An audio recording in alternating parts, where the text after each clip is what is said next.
கடவுள் வந்த பகலின் குளிர்ச்சியான வேளை என்பது என்ன?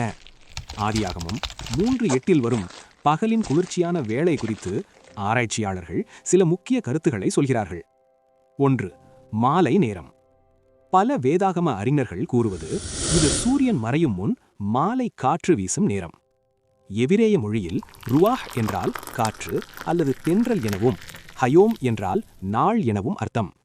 அதாவது நாளின் தென்றல் வீசும் நேரம். இதுதான் பெரும்பான்மையான அறிஞர்கள் ஏற்றுக்கொள்ளும் விளக்கம். 2. அதிகாலை நேரம். சிலர் சொல்வது இது அதிகாலை 3 முதல் 6 மணி வரை உள்ள நேரம். இந்த நேரம் உலகம் முழுவதும் குளிர்ச்சியான நேரமாக இருக்கிறது. ஆக மாலை நேர குளிர்ச்சியான நேரமோ அதிகாலை நேரமோ இன்று தேவன் உன்னிடம் வருகிறார். ஓடாதே, ஒளியாதே, மகனே, மகளே, அந்த குளிர்ச்சியான வேளை இதுதான்.